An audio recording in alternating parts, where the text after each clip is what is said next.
Assalamualaikum warahmatullahi wabarakatuh. Perkenalkan, nama saya Maria Sari, nomor pokok mahasiswa 191111000121.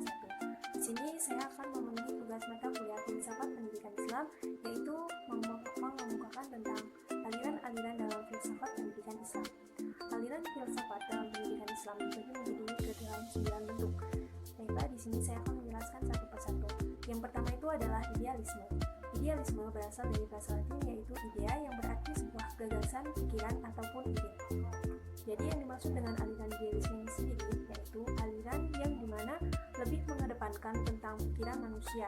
Di sini aliran idealisme berpihak bahwa pengetahuan serta kebenaran itu yang tertinggi adalah sebuah ide.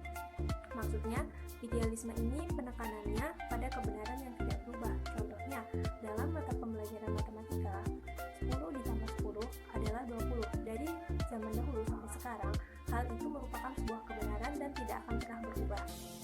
Adapun hubungan idealisme dengan pendidikan adalah, di dalam idealisme sangat memperhatikan dalam perkembangan dunia pendidikan, seperti dalam pemikiran serta praktek pendidikan.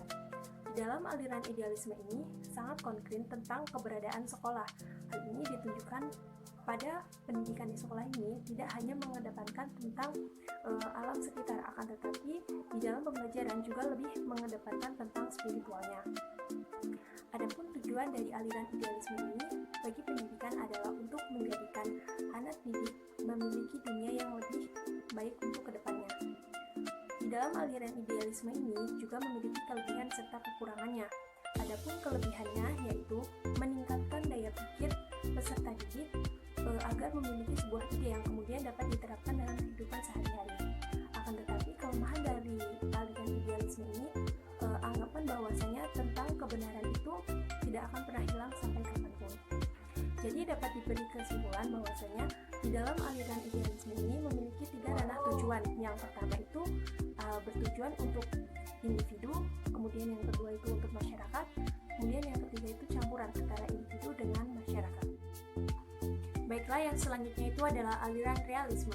Kata realisme sendiri berasal dari bahasa Latin, yaitu realis, yang memiliki arti nyata, ada, atau benar.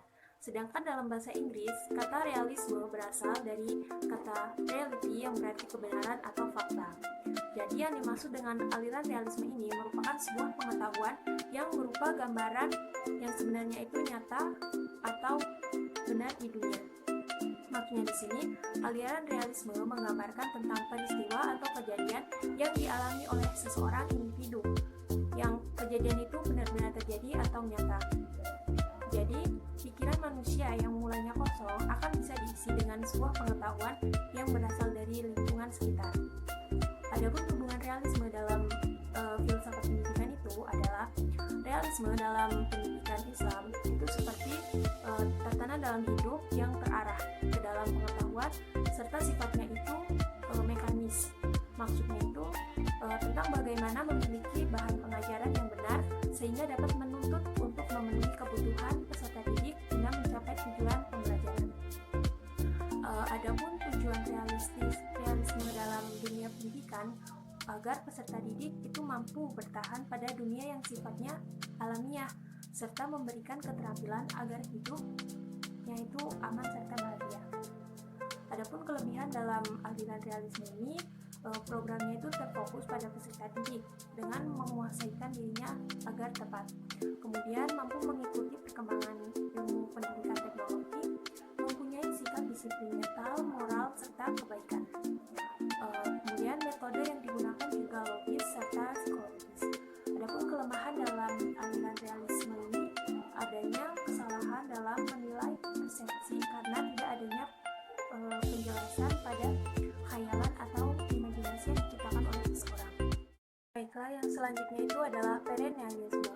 Perennialisme memandang bahwa kepercayaan pada zaman kuno atau zaman pertengahan perlu dijadikan sebagai rujukan atau bahan untuk menyusun kurikulum filsafat dan pendidikan pada masa sekarang.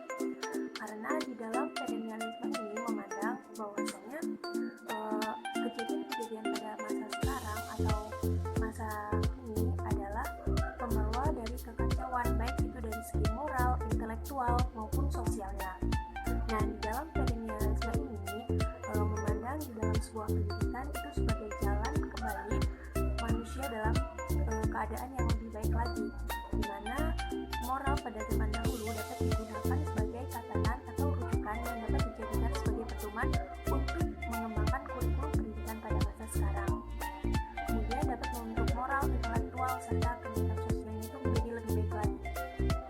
Nah, ada pun kekurangan serta kelebihan pada aliran kolonialisme ini. Kelebihannya itu mengangkat kembali nilai-nilai budaya luhur pada zaman dahulu atau prinsipnya itu menjadi sebagai tatanan hidup, yang kemudian penekanan kurikulum itu dapat dilaksanakannya dengan baik.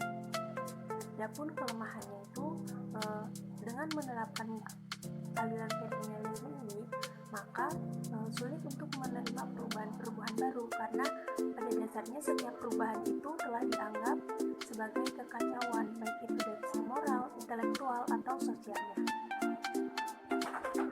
Baiklah, yang selanjutnya itu adalah aliran eksistensialisme. Aliran eksistensialisme dalam filsafat pendidikan Islam juga berpusat pada manusia individu yang bertanggung jawab atas kemauannya, tanpa mempertimbangkan baik atau salahnya tindakan yang mereka lakukan.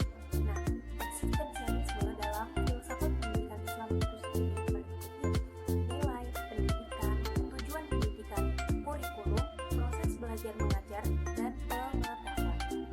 Jadi dapat diambil kesimpulan bahwasanya aliran eksistensialisme ini pada filsafat pendidikan Islam bertujuan untuk mendorong individu untuk mengembangkan potensi. Nah, potensinya itu tuh dari dalam diri mereka sendiri, serta mencari jati dirinya dengan memperhatikan baik dan buruknya perilaku yang mereka lakukan. Baiklah, yang selanjutnya itu adalah aliran praktisme. Aliran praktisme berasal dari bahasa Yunani, yaitu pragma, yang berarti perbuatan atau tindakan. Jadi, pada aliran praktisme ini menekankan aliran pada sebuah tindakan atau sebuah perbuatan. Adapun implementasi praktisme dalam pendidikan juga sangat besar, seperti di dalam tujuan pendidikan, praktisme mengajarkan manusia tentang bagaimana cara berpikir dan menyesuaikan diri terhadap lingkungan. Kemudian di dalam kurikulum, praktisme juga ikut berperan, yaitu tertuang dalam kurikulum di mana telah berisi tentang pengalaman sesuai minat siswa. Adapun metode di dalam pendidikan, praktisme menggunakan media pemecahan masalah, penyelidikan, penemuan, di mana berdasarkan pengalaman guru mengaplikasikannya kepada siswa sehingga dapat mencapai tujuannya. Selanjutnya yaitu adalah aliran sosialisme. Jadi aliran sosialisme ini berarti kemasyarakatan. Maksudnya di sini aliran sosialisme ini masing-masing tidak mewujudkan sebuah masyarakat agar menciptakan alat atau bahan yang dapat diproduksinya sendiri. Hal ini bertujuan agar suatu lembaga tidak memiliki sebuah laba dan agar semata-mata untuk memenuhi kebutuhan masyarakat saja. Adapun unsur gerakan dari aliran sosialisme adalah di dalam agama sangat memiliki pengaruh yang amat besar, karena ketika pengkhotbahan agama terjadi, maka doktrin yang dihasilkan itu sangat kuat untuk mempengaruhi serta mendorong seluruh pengikutnya. Kedua itu ada idealisme etis serta estetis. Kemudian empirisme febian. Maksudnya di sini pusat perhatiannya itu tertuju pada sekelompok kecil, di mana di dalamnya itu memiliki sebuah pengaruh yang besar di dalam kehidupan masyarakat. Baiklah, yang selanjutnya itu adalah progresisme. Progresisme merupakan salah satu aliran yang menghendaki suatu kemajuan di mana akan membawa sebuah perubahan. Di dalam filsafat pendidikan sendiri, aliran progresisme memandang bahwa pendidikan itu bukan suatu aktivitas untuk mempersiapkan subjek didiknya untuk hidup. Maksudnya di sini, pendidikan harus dikaitkan secara langsung dengan minat bakat anak tersebut. Selanjutnya itu adalah aliran rekonstruktisme. Aliran rekonstruktisme merupakan aliran yang berusaha merombak tata susunan masyarakat lama dengan mengubah tata susunan itu menjadi yang baru atau lebih modern. Aspek yang dapat dilihat dari aliran ini bagi pendidikannya itu pelajar, pengajar, pemimpin, penelitian, pengajaran, serta belajar. Yang terakhir itu adalah aliran esensialisme. Aliran esensialisme ini merupakan aliran yang menginginkan agar manusia itu kembali ke tatanan hidup lama. Karena pada aliran ini beranggapan bahwasanya tatanan kehidupan lama sangat memberikan dampak baik serta memberikan perubahan-perubahan dalam ranah kebaikan. Walaupun pola pemikiran esensialisme ini masih humanistis atau mengarah pada keduniawi serta ilmiah dan materialistis, akan tetapi mampu membawa kebaikan untuk umat manusia. Mungkin itu saja yang dapat saya sampaikan terkait 9 aliran dalam filsafat pendidikan Islam. Saya akhiri, wabillahi taufiq wal hidayah. Wassalamualaikum warahmatullahi wabarakatuh.